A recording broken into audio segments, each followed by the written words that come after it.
Good morning to you. Philip coming to you from the Tea Tree House, our family-run Tea Tree House in Chiang Mai, northern Thailand. Today I'd like to bring you my education charter. Last year I do work with the World Freedom Alliance for their education pillar, and I drafted an education charter for them. Now they changed it a little bit, but I'm going to stick with my original because it reflects my personal approach to education.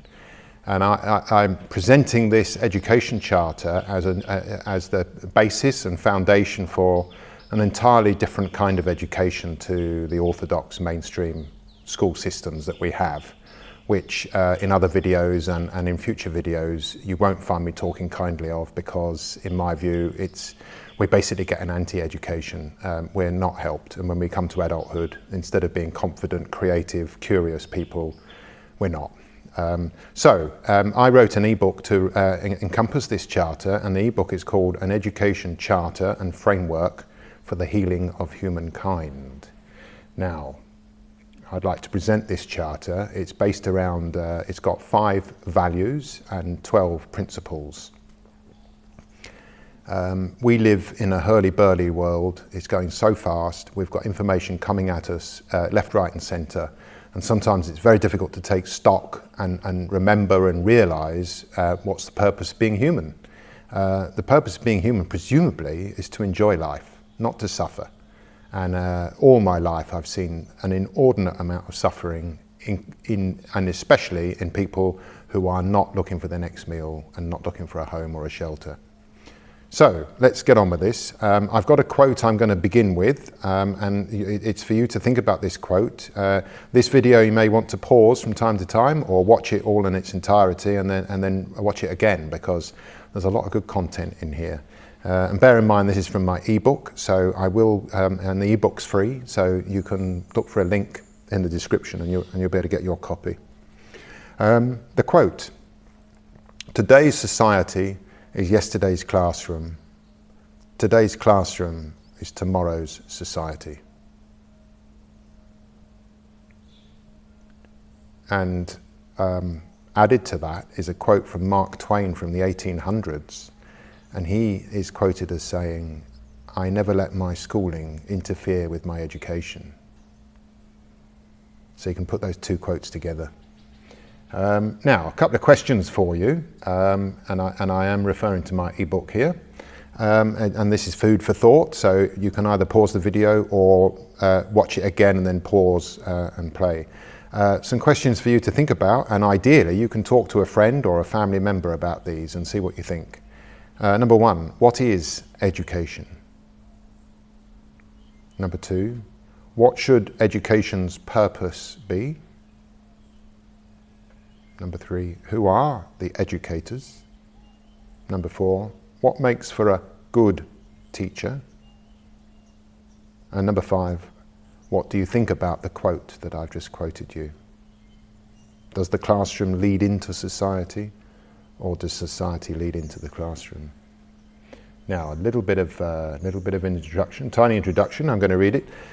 In the gridlocked information highways of our times, navigating life is increasingly hazardous as our instincts and common sense are submerged by the non-stop demands for our attention. We need signposts and navigation aids to handle life today, but also to guide us during our times of great change and upheaval, which we're in. We're in very turbulent, tempestuous times of transition. In my view, all the horrible stuff going on is because we're leaving the industrial age and we're moving into the information age, and that's the reason for our turbulence. Now, one of the ways out of it, or the way out of it for me, is education and completely reimagining it. And for me, education, I accidentally became a teacher when I was 27 because I just didn't want to go home after my travels to Thailand. When the money ran out, and I became an accidental teacher. But values and principles guide me always, and they're actually embedded in me now. I don't need to consult them, but I did when I wrote this ebook. So basically, the values and principles will certainly do the trick and give us our guidance and our signposts. And they offer us a strong foundation for our well-being and a guide for our behaviour and decision making. In addition, they greatly boost our skills of discernment.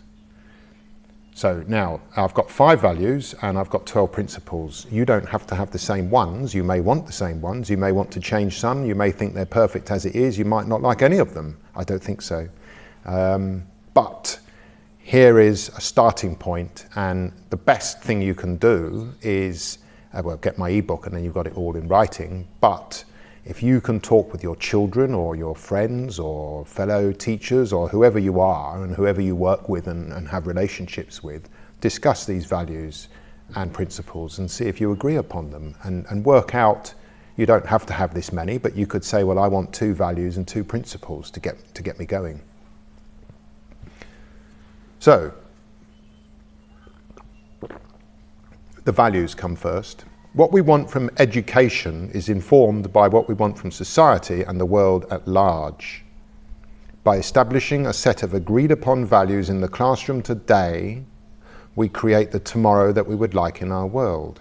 So, it's all nonsense that one person can't change the world. Yes, we can. We can change our world, we can change who we influence, we can change our classroom, and that's changing today, and the effects will be felt today and in the future.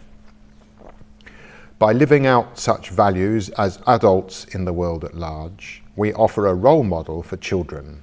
It is often said, which I agree with, that children watch how adults act just as much as they listen to them. And sometimes they appear to not be listening or watching, but they are. And another thing, which I didn't put in the ebook, but if you want to observe and learn about yourself and learn about our world, the children are a mirror into the adult world. The adults like to blame the children for everything, but we're bringing them up and we're teaching them. Of course, we were brought up and we were taught. The values, possibilities. Number 1. Freedom of expression and freedom from coercion, as in the adage, cause no harm to others, which is equivalent to ahimsa in Sanskrit. And ahimsa means practicing non-violence towards others and self. ahimsa, if you want to look it up. I didn't put it in the book, but the full quote is, cause no harm to others, accept no shit. It's very important that if we're not causing harm to others, we don't let others cause us harm. So that comes with it. Number 2, promoting and protecting unity in uniqueness and uniqueness in unity. This recognizes that we're all individual human beings with unique talents and preferences, yet, simultaneously at the soul level, we are all as one. Living with heart. In my teaching, I use a lot of acronyms. So heart stands for, if you want to live with heart, you live with.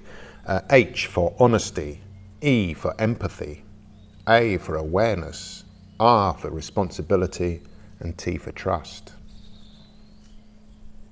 Living with heart. You can remember that now. Honesty, empathy, awareness, responsibility, and trust. Number 4. Being informed on and skilled in matters of health, ecology, and harmonious living practices. Don't be ignorant of this. Our school system makes us totally ignorant of any of that. Number 5, being connected to our human essence, being conscious, being sovereign. Having self-knowledge and self-respect, and knowledge and understanding of the web of life. In other words, know who you are and know how life works. In my own classrooms, as the leader of the group, I espouse these values at all times. And by my example, I invite my students to do the same. If I ever have a difficult decision to make, I consult these values to guide me. That's the purpose of values. When they're new to you, you may need to consciously consult them. But once you've practiced them, then they're part of who you are. And you just automatically act in this way. So, we move on to the principles, and I've got a dozen principles. Principles of educational practice lead into and arise out of the values. Here are 12 such foundational principles which I can say from many years in the teaching game, promote an engaging, interactive, motivational learning experience. Now, if it's good for learning, it's good for living. So we think of classroom and the outside world as different places, but one's preparation for the other. So if you're a teacher, bring the outside world into the classroom, and if you're a teacher, prepare your children, your students, for the outside world. Make them the same thing, and never stop. Just a quick word though on educators and classrooms. Traditionally, we think of teachers in schools, but in proactive response to our stormy times, it's important we expand our definition to include the parent, a leader, or anybody at all with know-how to share and or skills to cultivate. Any kind of influencer, you're an educator. Even a celebrity, you're an educator, because people are watching you and they're copying you. Do you want them to copy good things about you, or do you want to be living some kind of superficial life, pandering to the camera and encouraging youngsters to do the same? We humans, we look and learn as well as listen and learn. Also, in my classrooms, my students take it in turns to be the educators. I get them teaching each other. Once they know how to learn, they know how to teach. The classroom can be anywhere that educating and learning is taking place, most definitely including at home. So nowadays, home education is expanding rapidly in response to the times and the dreadful school system. And so the classroom could be at home, and it doesn't have to be just one mum or one dad and one child. Get the neighbours' children around, teach 4 or 5 at the same time, take it in turns. I digress. So let's read through the 12 principles. And what I'm going to do is I'm going to make follow-up videos dealing with each principle. So the principle 1, I'm just going to tell you the principle, but in a following video, I will expand upon it and talk more about it. So look out for the next 17 videos, or I may do 2 principles in one video, I don't know yet. So principle number 1, and there's 12 of them, so if you like, as you're listening to my principles, think of a 13th of your own, and that will make the baker's dozen, because bakers used to make 13 in case one cake went wrong, leaving them with the perfect dozen. So, 13, it's lucky for educators. Number 1, skilled educators should first be skilled learners and listeners. Adults cannot teach effectively if they're not themselves skilled in learning and listening. Principle number 2, education is for the benefit of the students and humanity. Educational practice, therefore, embraces a student-centered and task-based learning approach, thereby putting the focus squarely on the student's well-being. Learner autonomy leads to sovereign human beings, leads to harmonious humanity. Do we want anything else? Number 3, the educator views him or herself as a learner enabler who takes their students on a guided discovery. He or she is always developing their own skills in eliciting, facilitating, listening, enabling, researching, encouraging, and motivating. This is in contrast to orthodox teaching, which is based on telling and testing, and which requires little creativity or skill, either on the teacher's part or the student's part.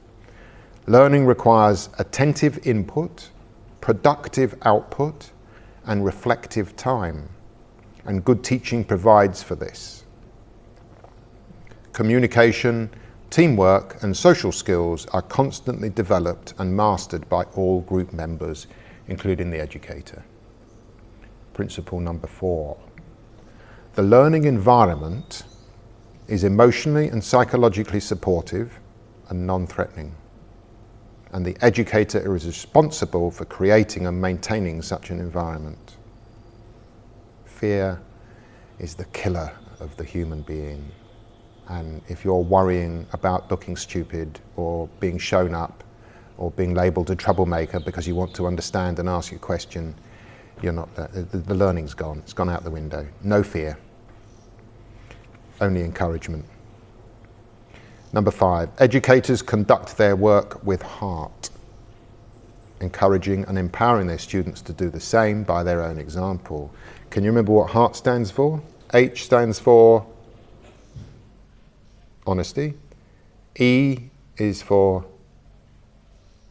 empathy. A is for awareness. R is for, can you remember? Responsibility. And T is for trust. You trust your children. You trust your students. You trust your work staff. And see what happens. I'll talk more about that one. Trust is a big one. And living with heart is a great way of guiding yourself, because in fact, although it's one principle, there's 5 values encapsulated. So you get value for money with heart. Number 6, knowledge and information are taught by utilizing and developing the student's cognitive and communication skills. On the flip side, cognitive and communication skills are developed while learning and understanding new knowledge. The two go hand in glove. Thus, students gain essential life skills as well as important know-how and knowledge. Number 7, the learning process has 4 stages: input, intake, output, reflection. Usually, but not necessarily, in that sequence. Number 8, the educator shares the best of their generation's current knowledge and practice and empowers students with the skills needed to build upon it. Think about that one. Number 9, the primary purpose of leadership is to promote and protect group harmony and the well-being of all group members at all times, not to engage in hierarchical power tripping or authoritarianism or selfish ends. That's what a leader is. None of this nonsense where they go all corrupt and serve themselves. That's not even any good for them. Because, you know, what's their conscience doing? What are they doing when they wake up every morning with their conscience battered by their actions? Not good. Number 10, education is not transactional, it's transformational, aimed at the development and empowerment of the human being so that they feel confident, vibrant, creative, productive, and in love with life. Number 11, never use the proverbial stick. Always use the carrot. If the carrot's not working, find another carrot. That is, the educator motivates, encourages, and inspires. They don't discipline, discourage, or demotivate. And I can you know, this comes back to, let's just go off track a bit, this comes back to the old saying, an ounce of prevention is worth a pound of cure. And if you create a learning environment where the students are being inspired and they're being motivated and you're encouraging them, why would they misbehave? They won't. When humans are learning and really learning, we're having a lot of joy. And number 12, the last one, true freedom, interestingly, has boundaries, requiring us to take responsibility towards the whole web of life, guided by ahimsa, which was your value number 1. And I'll just close off by saying that in the group that you might be in, it's not just about your rights and your desires and your needs, because if they're the same as all the group members, including the leader, absolutely fine, and the group goes along harmoniously. But and that's the idea of a group. But from time to time, you may want something that the other group members don't want. You resolve that within your own being so that disharmony is not created. And that's why freedom doesn't mean we can do whatever we want whenever we want. But it does mean you can do whatever you want whenever you want if you practice ahimsa. No violence, no harm to other people. Okay, there you go. There's my education charter. 5 values, 12 principles. You can add one, you can change them, you can go back over them, pause, watch the video again, write them down, or in the link below, you'll see where you can get a copy of this ebook. The ebook's 30 pages, and it expands a little bit. It looks at the problem in society and then provides the solutions in a knowledge kind of way. And what I'm doing starting in January next year, I will be teaching live online courses and recording them and creating standalone courses from them. So basically I've been educating for a long time, and now I want to expand my reach because we're living in very troubled times, and in my view the only way out of a miserable life or a fearful life or a life full of grudges and hatred and envy and entitlement and all that kind of thing, the only way out is to learn our way out. And to learn our way out, learning must be motivating, and it must be meaningful. And for humans to live a motivating life and to live a life of meaning and to feel useful, we definitely need values and principles to underscore our whole mindset towards life and our behaviour and everything. And if you go wrong, don't beat yourself up, because that's violence against yourself. Shame and guilt and regret, these are violating yourself. So if you've gone wrong, okay, we can apologise or do whatever we need to do, but we don't beat ourselves up over it. And then what we can do is say, okay, well, I did wrong there and I'm feeling a bit bad about it, so I'm not going to do it again. And if you live by the values and principles, this makes it so much easier to not do it again. And I can tell you, after a short period of time, these values and principles embed themselves into you, and then your subconscious mind is now changed and acts automatically in a beneficial way for yourself and others. Last word. My purpose in teaching is that at the end of this class, any class, I want my students looking forward to the next lesson. That's it. And when they're happy, I'm feeling happy. When they're motivated, I'm motivated. It's my job to motivate them, but when they're doing well and enjoying things, that is my success. And it's the same in life. So there you go. This is Philip. I'm checking out now. I'm in my tea shop. So I'm having a nice cup of oolong. And this is the first official Infinity Education video. Many more to come. Look out for them. I'll have a playlist called Infinity Education. I've got other themes in my channel, but this is the official education channel, Infinity Education playlist. Thank you very much for listening. I hope you enjoy these values and principles. If you want them and the whole ebook, 30 pages, and it's my first ebook, I designed it. I was very happy with the design. I think it looks pretty cool, actually. Just sign up below. You'll have to give me your email address, but that's good because then you're going to get all my videos automatically. You're going to get my blogs and you'll get this ebook, and then you'll be aware of all the new things that I'm creating in the coming months and a couple of years or so, because I'm building a big learning academy under the umbrella of a spiritual revolution. It's time for us humans to fall in love with life. We've fallen out of love with it. Okay, have a great day wherever you are in the world, or a great evening, and don't forget, don't wish for luck, create your own luck. Use these values and principles. Bye-bye.